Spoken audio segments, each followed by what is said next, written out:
आप सभी प्रतिभागीगण जो इस महत्वपूर्ण कार्यक्रम का हिस्सा हो।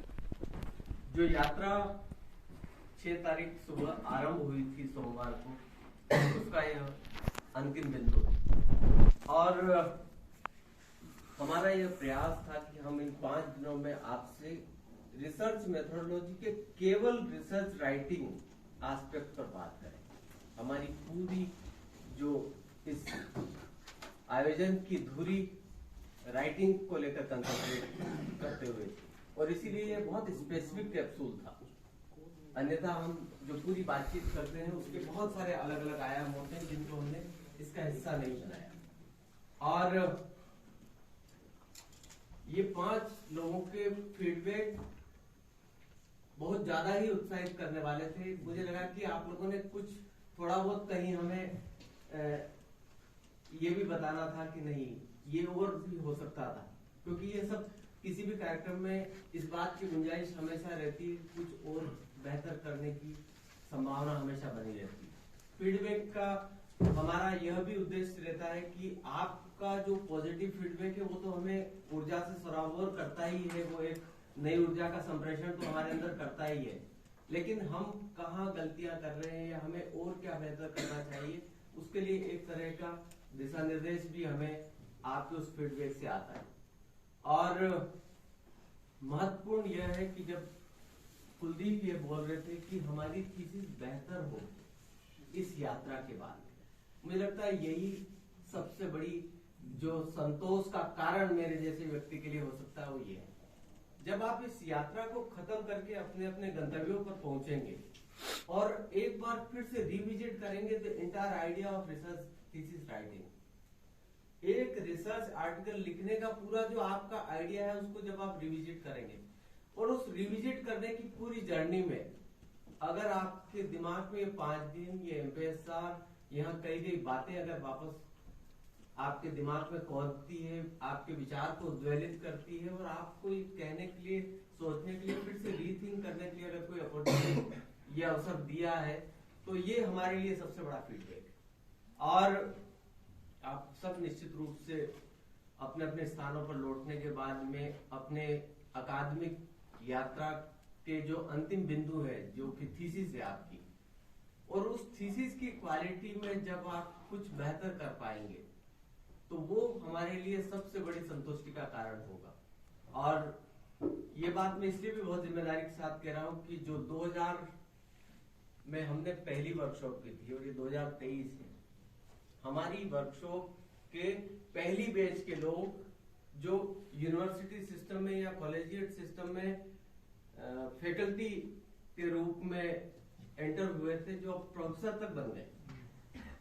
अभी कुछ समय पहले जो इंडियन मिलिट्री एकेडमी खड़गवासला है उसके प्रिंसिपल जो है वो इकोनॉमिक्स की फैकल्टी है और वो अभी एक दिन विक्रम विश्वविद्यालय में किसी पीएचडी के वाइवा के लिए आए थे, तो उन्होंने कहा कि मेरा दूसरी बार उज्जैन आना हुआ,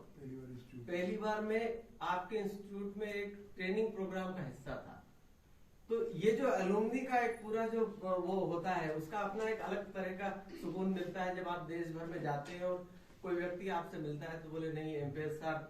आना हुआ था किसी कारण से, और उसमें अगर ये रिसर्च मेथोडोलॉजी के प्रोग्राम का कारण होता है तो वो हमें बहुत ऊर्जा प्रदान करता है।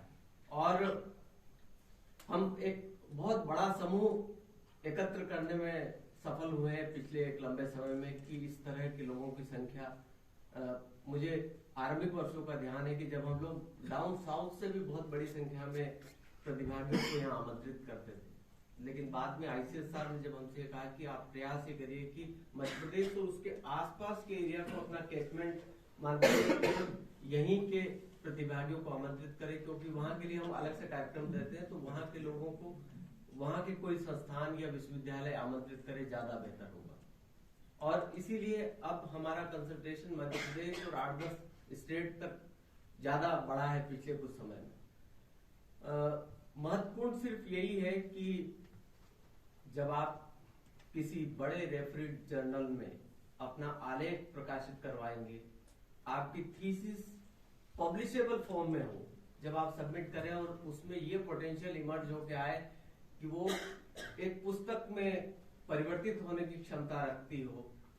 आपके द्वारा सेमिनारों में जब बातचीत हो तो वो इतने ऑर्गेनाइज ढंग से लिखे हुए पेपर हो कि उनको अच्छे बड़े प्लेटफॉर्म पर स्वीकृति मिले, और उसके बाद यदि उनका संपादन हो और वो किसी संपादित पुस्तक का हिस्सा बने, ये महत्वपूर्ण है।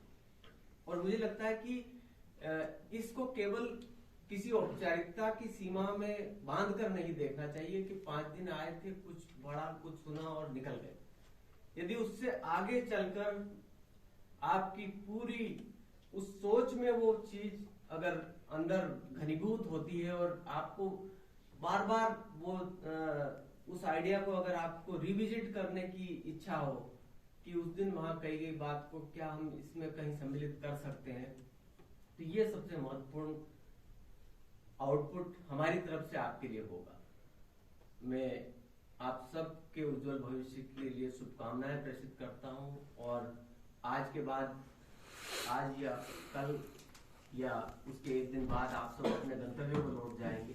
आपकी लौटने की यात्रा के लिए शुभकामनाएं प्रेषित करता हूं, और